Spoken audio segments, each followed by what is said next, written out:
дуу оруулсан цод хүү. Тусал цас гэмтэрэг трейлер төрлийн өгүүлэг. 1-р хэсэг.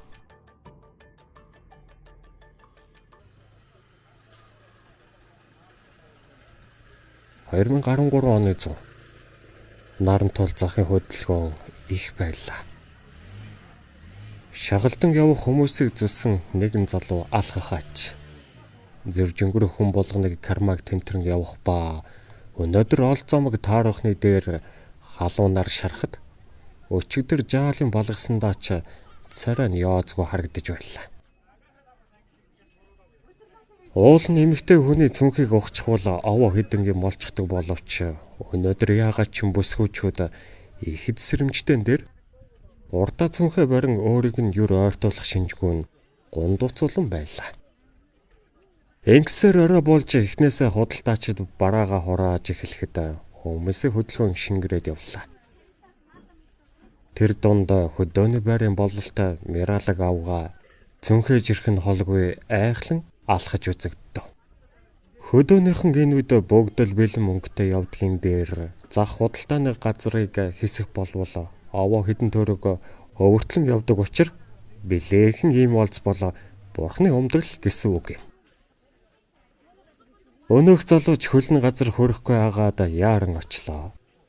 Авгаа халуун наранд айхалж ухалсаар хураасан лангуун дээр цүнхээ шидэх шахам тавиад сууж орхиллоо.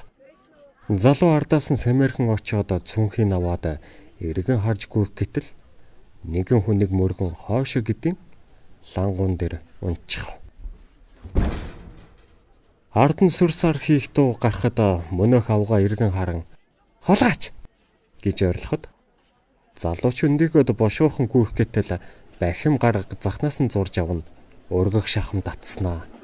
"Өөхөө за нүдэн дээр зогтаах нэ" гэлээ. Өнөө мөргсөн хүн нь цагдаа байж.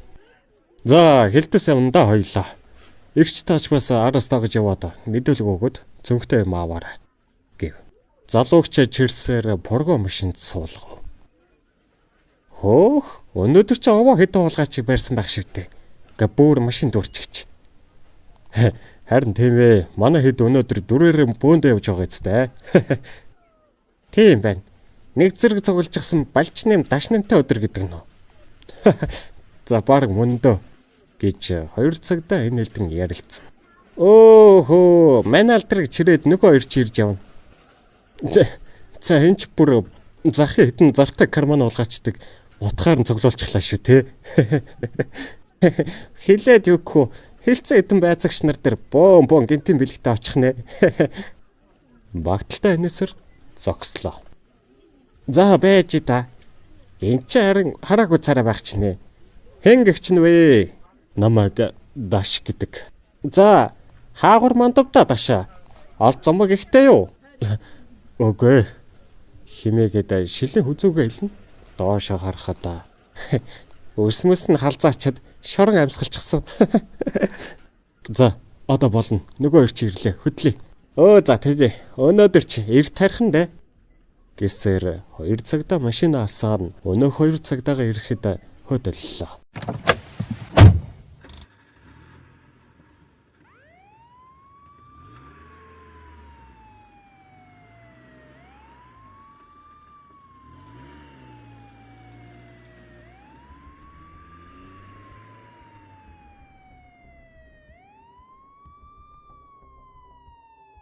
Цагдаагийн порго машин дохоогоо хагнуулан явсаар баян зүрх дүүргийн цагдаагийн хилцээр ирж зогслоо. Нэг цагдаа нь буугаад "За, эрхэм хүндэт хулгайч нараа. Машинаас" гэж ёжлох захирах маягтай хэллээ. Хэрэгтэн этгээдүүд гарч игнэн зогсоход хөдөөний бор авгаа хамт буугаад "Яал хийчихсэн юм шиг яасан ч үгүй юм. Би дотор ороод хүлээж байж болно үсттэй" хэмээн машинаас амьсгадан гарангаа хэллээ. Цагдаач тэг хэмээсээр явуулаад "Та нар ч намайг хойд авахгүй юм аа. Баруун тэш эрг. Миний араас алхаад марш" Хэрэгтнүүдийг дагуулсаар цагдаагийн хэсгийн хоёр давхарт гарч мөрдөн байцах дасгын хаалган дээр тулж ирлээ. Өнөөх тушаал өгч байсан цагдаа хаалгыг дотон орвол эрэгтэй эмэгтэй хоёр хүн сууж байлаа. Эмэгтэй нь хар бараан үсээ жимбитл нардаа буусан цайвар царайтай 25 орчим насны бүсгүй байв. Харин эрэгтэй нь хослол өмссөн баг зэрэг бууралцсан хальмаг үстэй 40 шахам насны харагдана.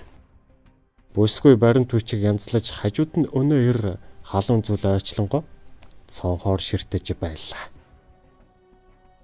Эрхэм ахмадын амраг ирээ. Ойр тойрхон зүйл ширтэж бодлого ширч байсан өнөөхөр эргэн харан амраг ирээ. Эрхэм ахмадад хэлтэхээ зөвшөөрнө. Элтэг. Гүйцэтгэе. Гэмтэргээс урьдчилан сэргийлэх ажиллагааны үеэр нарантуул зах орчмоос баригдсан этгээдүүдийг баримтлан авчирлаа. Бүгд хулгай эргийн сэжигтнүүд нотлох баримтын эд зүйлсийг хураан авсан байгаа ба тухайн эдлэлийн эзэдүүд нь гэрчийн мэдүүлэг өгөхөд бэлэн мөн ирсэн байгаа. Сайн байна. Өнөөдөр ч завгүй өнгөрөх нэ. Эрхэм ахмад явахыг зөвшөөрнө. Болно. Гүйцэтгэе. Өнөөх цагдаа ёсолч хоод гараад явлаа. Энэхүү баян зүрх дүүргийн цагдаагийн нэгдүгээр хилтэс хүний хөлд дарагдхан тэр. 3 өрөөндөө байцаалд явагцсаар жижиг том хулгайч хийгээд хулгаан бүлэглэлийг илрүүлсээр шүнтэй золгов. Хулгайчид эхнээсээ дамжин руу ачигдаж хүний хөдөлгөөн багасж эхлэв. Даш өнөөх бор авгаатай сууж байлаа. Чи залуу хүн байж ажил хийж амьдарч болтгүй юм уу? Гэ хөдөө нутаг ямар сайхан гэж тэнд очиод туслах малчин хийгээд яваад дараа нь өөрөө малтай болоод таваа ошин малынхаа боёнд амаа тослоо сууж болно доо. Гих зэргээр өрөвдөх, учирлах яриа үдэж байлаа. Даш дэмэл халзан толгоогоо илсэн шигээ доошоо харан суув. Удалгүй хаалга онгойж хоёр цагдаа нэг хүний гавлан гарахтаа зэрэгцэн өрөөнд дотроос дараагийн хэмээн орилж байлаа. Энэ хулгайчаас болоод өнөөдөр хамаг ажил худлаа болчихлоо. Гэх нэгэн эртээр зөрсөр даш өрөөнд орлоо. Бор авгаа айхалж уухэлсаар сандал дээр сууна. Жохон яваад л амьсгаан давхцгийг анзаарсан даш даралттай хүн байж дээ гэж бодоод амжив. Амраг ирээ. Баян зүрх дүүргийн мөрдөн байцах дасгийн мөрдөн байцагч Тамир. Сайн байна уу? Нэр хэм бэлээ? Чанцал.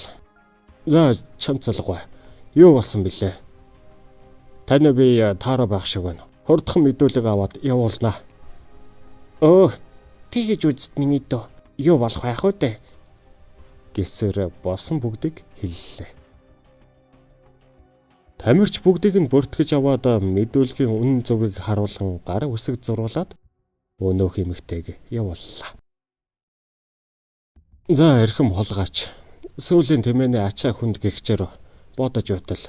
Гэ аваа хурдан дуусах болчихлоо шүү. Хашгүй дээ. Үгээ хэлж дуусаагүй байхад хаалга догшин өөдний шалганы жижүүр цагдаа орж ирэн ёслоод эрхэм ахмадад элтгэхийг зөвшөөрнө. Элтэг. 20 дугаар хорооны нутаг дэвсгэр улаастай амны голын бургаснаас хүүхдийн зохицос олдлоо гэсэн шуурхай мэд ирлээ. Бас дахиад хүүхдөө. Ойлголоо, явж болно. Мэдлээ, гүйцэтгэе. За чи эндээ байж вэ? Ирээ чиний учрыг олно биз. Гэсээр Тамир өрөөнөөс гарлаа. Гадаа гарвал ВАЗ 469 машин түүний хүлээж байлаа.